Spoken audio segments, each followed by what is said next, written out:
ഇസ്ലാമിക തീവ്രവാദം ആഗോളതലത്തിൽ വരുത്തിയ വിനാശങ്ങൾക്കനുസരിച്ച് നിലപാടുകൾ നവീകരിക്കാതിരുന്ന കോൺഗ്രസും ഇടതു പാർട്ടികളും ഇന്ത്യൻ രാഷ്ട്രീയത്തിൽ വലതുപക്ഷ ചിന്തകൾക്കും രാഷ്ട്രീയത്തിനും വർഗീയതയ്ക്കും ചെയ്തുകൊടുത്ത സഹായം ചെറുതല്ല.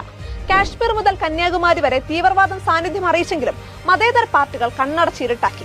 ഇസ്ലാമോഫോബിയ എന്ന വാക്ക് പൂർണ്ണമായും തള്ളിക്കളയാനാവില്ലെങ്കിലും അതിന്റെ ദുരുപയോഗം കൊണ്ട് വളർന്നു പന്തലിച്ചത് പൊളിറ്റിക്കൽ ഇസ്ലാം അഥവാ രാഷ്ട്രീയ ഇസ്ലാമാണ്. അതോടെ ഇതര മതവർഗീയതകൾക്ക് വളരാനും സാഹചര്യമൊരുങ്ങി. ഇത്തരമൊരു സാഹചര്യത്തിലാണ് CPM സംസ്ഥാന കമ്മിറ്റി അംഗം P. ജയരാജൻ കേരളത്തിലും പിടിമുറുക്കിയ രാഷ്ട്രീയ ഇസ്ലാമിനെ കുറിച്ച് പറഞ്ഞത്. ഈ നിലപാടിൽ അദ്ദേഹം ഉറച്ചു നിൽക്കുമെന്നോ ഒരു മതേതര സമൂഹത്തിന്മേൽ ഇഴഞ്ഞു കയറിയ രാഷ്ട്രീയ ഇസ്ലാമിനെ CPM-ഉം മറ്റ് രാഷ്ട്രീയ പാർട്ടികളും തള്ളിപ്പറയുമെന്നോ ഉറപ്പില്ല.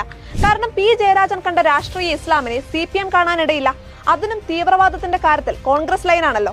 ജയരാജന്റെ ഒരു കണ്ടെത്തലും പുതിയതല്ല. പക്ഷേ ഇസ്ലാമിക തീവ്രവാദത്തിന് CPM-ഉം കോൺഗ്രസും ഒരുപോലെ വളം വെച്ച് കൊടുക്കുകയാണെന്ന നിരീക്ഷണം നിലനിൽക്കെ ഈ തുറന്നു പറച്ചിലിന് പ്രസക്തിയുണ്ട്. കേരളം മാറി മാറി ഭരിച്ചവർക്ക് പോപ്പുലർ ഫ്രണ്ടിനെ പ്രതിരോധിക്കാൻ കഴിഞ്ഞില്ല.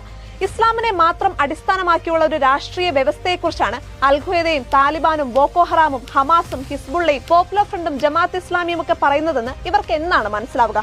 പക്ഷപാതപരമായ രാഷ്ട്രീയ റിപ്പോർട്ടിങ്ങും വിശകലനങ്ങളും നിരീക്ഷണങ്ങളും കേരളത്തിലെ പൊതുബോധത്തെ സ്വാധീനിച്ചിട്ടുണ്ട്.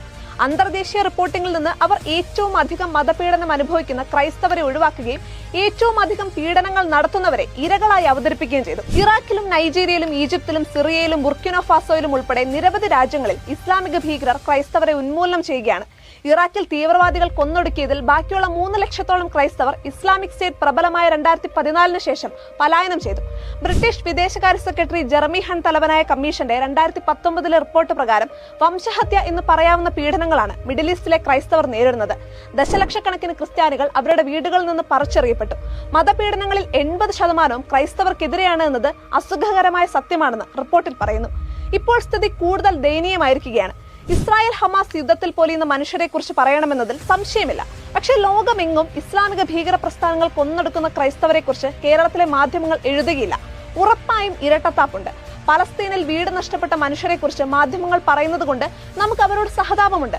പക്ഷെ അതേ ദിവസങ്ങളിൽ അവിടെ നിന്ന് ദൂരെയല്ലാതെ അസർബൈജാനിലെ നഗോർണോ കരാബാക്കിൽ നിന്ന് 1.25 ലക്ഷം അർമേനിയൻ ക്രിസ്ത്യാനികളെ തല്ലി ഓടിച്ചത് നമ്മൾ അറിയുന്നു പോലുമില്ല. പലസ്തീനിൽ വീടും കുടിയും നഷ്ടമായ മനുഷ്യരെ കുറിച്ച് ലോകത്തെ കണ്ണീരോടെ ബോധിപ്പിച്ച തുർക്കി പ്രസിഡന്റ് എർദോഗനാണ് അസർബൈജാനിലെ ഈ ബുൾഡോസർ രാജിനെ സഹായിച്ചത്. അത് എർദോഗന്റെ മത തീവ്രവാദ രാഷ്ട്രീയം. പക്ഷേ ഇത്തരം തീവ്രവാദ പൂഴ്ത്തിവെപ്പുകളിലൂടെ ഇന്ത്യയിലെ രാഷ്ട്രീയ പാർട്ടികളും മാധ്യമങ്ങളും ബുദ്ധിജീവികളും സൃഷ്ടിച്ച പൊതുബോധം തിരുത്തപ്പെടേണ്ടതുണ്ട്. ആഗോള സമാധാനത്തിന്റെ യഥാർത്ഥ ഭീഷണി ഇസ്ലാമിക തീവ്രവാദമാണ്. അതിന്റെ മുഖംമൂടി മാറ്റാൻ P. ജയരാജനെ പോലെ ആരെങ്കിലുമൊക്കെ വരുന്നത് പ്രതീക്ഷയുണർത്തും.